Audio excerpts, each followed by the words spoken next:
Hello guys, आज की video में मैं आपको बताऊंगा कि कैसे आप बुरी आदतों को छोड़ सकते हैं और कैसे अच्छी आदतें अपना सकते हैं। इस टॉपिक पे बात करने से पहले मैं कहूँगा प्लीज़ सब्सक्राइब कर दो मेरे चैनल को, ताकि आने वाली हर एक वीडियो आपकी हेल्प कर सके। और अगर आपके क्वेश्चंस हों आप पूछ सकते हैं इंस्टाग्राम पे, लिंक जो है वो डिस्क्रिप्शन में है। सो कैसे आप अच्छी आदतें अपना सकते हैं। सबसे पहले तो आपको ये समझना होगा कि आदतें वर्क किस तरह करती हैं, और हमारी फंक्शनैलिटी क्या है as a human. As a इंसान हमारी फंक्शनैलिटी ये है कि we are the creature of habits.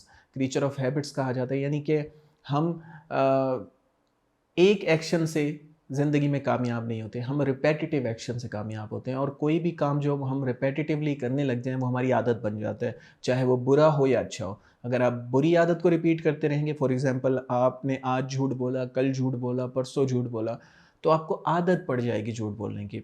या अगर आपने आज कोई अच्छी आदत की, ठीक है, आज आपने सुबह उठ के नमाज़ पढ़ी या कोई अच्छा काम किया, तो वो आपकी आदत बन जाएगी। इसलिए किसी भी एक्शन को अपनी आदत बनाना ज़रूरी है अगर आप अच्छे रिज़ल्ट चाहते हैं। अगर आप अच्छे राइटर बनना चाहते हैं तो आप आदत डाल लें कि डेली मैं आधा घंटा राइटिंग करूँगा। या अगर आप अच्छे स्पीकर बनना चाहते हैं तो आप कोशिश करें कि 10-15 बंदों के सामने डेली खड़े होकर मैं किसी टॉपिक पे स्पीच दूंगा। करते करते एक टाइम ऐसा आएगा, आपकी इतनी ज़्यादा प्रैक्टिस हो चुकी होगी कि आप 100 लाख बंदों के सामने भी खड़े हो जाएंगे और किसी भी टॉपिक पे बोल पाएंगे। तो हर चीज़ रिपेटिटिव आदत से है, जो भी आप रिपीट करेंगे उसमें मास्टरी हासिल होती जाएगी। यही फ़ायदेमंद भी है और ये चीज़ नुकसान भी है। लेकिन इस चीज़ को गहराई से समझते हैं कि हमें किसी चीज़ की आदत लगती कैसे है। अगर हमें पता चल जाए कि हमें किसी चीज़ की आदत लगती कैसे है, तो हम उस चीज़ को छोड़ भी सकते हैं अगर वो बुरी आदत है, और उस चीज़ को अपना भी सकते हैं अगर वो आदत हमारे लिए फ़ायदेमंद है। तो सबसे पहले इस चीज़ को समझते हैं। एक बुक मैंने पढ़ी जिसका नाम है द एटॉमिक हैबिट्स। अगर आप आदतों को समझना चाहते हैं तो बहुत सी बुक्स हैं इसके ऊपर। द पावर ऑफ हैबिट्स है, वो भी बहुत अच्छी है। लेकिन जो रिसेंटली 2019 में ये बुक शाया हुई जिसका नाम है the atomic habits, James clear की ये बुक है। और इस बुक में ऑथर ने एक्सप्लेन करने की कोशिश की है कि कैसे हमें आदत लगती है किसी चीज़ की। अगर इस चीज़ को आप समझ गए तो आप बहुत अच्छे तरीके से अच्छी चीज़ों को अपनी हैबिट बना पाएंगे और बुरी चीज़ों को अपनी हैबिट से निकाल पाएंगे। सो इसके 4 बेसिक स्टेप हैं। किसी भी आदत, कोई भी आदत आपको क्यों लगती है, उसके 4 स्टेप हैं। पहला है क्यों। क्यों वो चीज़ है जिससे उस आदत की याद दहानी होती है आपके दिमाग में, यानी कि जैसे ही वो क्यों आपको दिखता है उससे आप उस आदत की तरफ खींचे चले जाते हैं। दूसरा है क्रेविंग, कि आपको उस क्यू को देख के आपके अंदर क्रेविंग होती है, यानी कि तलब होती है उस चीज़ की। ये सारी चीज़ें मैं डिटेल में भी समझाऊंगा, पहले मैं आपको बेसिक फंक्शनैलिटी समझा दूँ, बेसिक स्टेप्स समझा दूँ। ठीक है, पहला है क्यू, दूसरा है क्रेविंग, तीसरा है रिस्पॉन्स। उस क्रेविंग का, उस तलब का जो आप रिस्पॉन्स देते हैं, वो एक्शन जो आप करते हैं जब आपको तलब होती है। फॉर एग्जाम्पल भूख लगी है, उसके आप ऊपर आपने खाना खाया तो आपने एक रिस्पॉन्स दिया अपनी बॉडी को, अपने माइंड को। चौथी चीज़ है रिवॉर्ड। खाना खा के जो आपको रिवॉर्ड मिलेगा, उससे ही पता चलता है कि वो आदत अच्छी है या बुरी है। किसी भी आदत को अगर आप जानना चाहते हैं कि वो आदत मेरे लिए अच्छी है या वो आदत मेरे लिए बुरी है, तो देखिए उससे रिवॉर्ड क्या निकल रहा है, उसका उसका नतीजा आखिर में क्या निकल रहा है। तो ये 4 बेसिक फंक्शनैलिटीज़ हैं। ठीक है, अब इस पे मैं एक स्टोरी सुनाना चाहता हूँ। मैं सिगरेट नहीं पीता था कभी भी, लेकिन मेरा दोस्त सिगरेट पीता था। और जब भी मैं उसके साथ गाड़ी में बैठता था, वो उसकी आदत थी वो ड्राइविंग करते हुए सिगरेट पीता था। जब भी मैं उसके साथ बैठता था, तो क्योंकि वो वहाँ पे सिगरेट पीता था, तो वो मेरा एक गाड़ी का माहौल एक मेरा क्यू बन गया। ठीक है, तो मैं भी कुछ अरसा सिगरेट पीने लग गया। तो फिर मुझे रियलाइज़ हुआ कि मुझे इस आदत को छोड़ना है। ऑफ कोर्स ये बुरी आदत है, मैं तो सिगरेट नहीं पीता था, बल्कि मैं तो इन चीज़ों से नफ़रत करता था, ऐसे लोगों से जो नशे करते हैं या जो। तो जब मैंने अपनी गाड़ी ली तो मैंने रियलाइज़ किया कि जैसे ही मैं गाड़ी में बैठता था मुझे सिगरेट की तलब होती थी।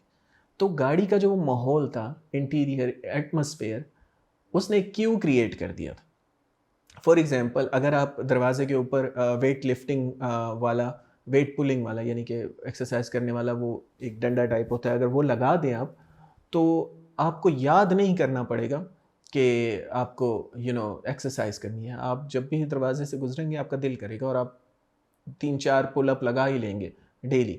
इसी तरह अगर आप क्यू बना लें, क्यू बहुत इंपॉर्टेंट है, क्योंकि क्यू ही आपको किसी भी हैबिट की तरफ ले जाता है। अगर क्यू अच्छा है, क्यू इन्वायरमेंट आपने ऐसा बना रखा है, क्यू से मुराद इन्वायरमेंट बेसिकली।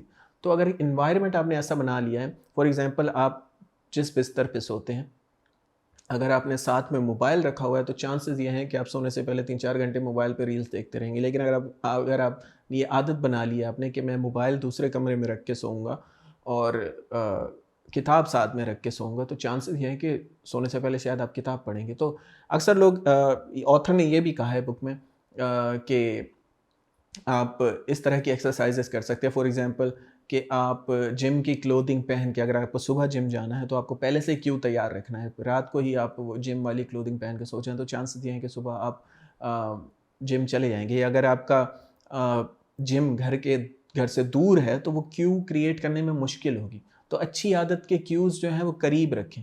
एनवायरनमेंट ऐसा बना दें कि क्यू क्रिएट हो जाए। दूसरी चीज़ है क्रेविंग। जैसे ही हम क्यू को देखते हैं, हमारे अंदर क्रेविंग पैदा होती है। जैसे कि मैंने कहा कि आप वो पुल-अप का रॉड देखेंगे तो आपका पुल-अप करने का दिल करेगा। वो आप खींचे चले जाएँगे, या आप खाना देखेंगे तो आपका दिल करेगा खाने को। तो कोई भी हम क्यू देखते हैं, हम खुद ब खुद उसकी तरफ खींचे चले जाते हैं। इसीलिए क्यू क्रिएट करना लाज़मी है। क्यू जो है वो क्रेविंग को तलब देता है, यानी कि आपके अंदर पैदा करता है तलब को।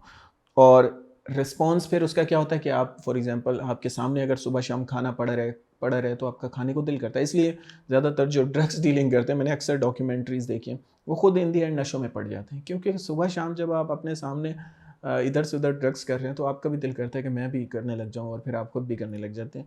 तो इसलिए आप रिस्पॉन्स देने लग जाते हैं, और रिस्पॉन्स का जो भी रिवॉर्ड निकलता है वो अच्छा हो या बुरा हो, वो फिर उससे पता चलता है कि वो अच्छा है।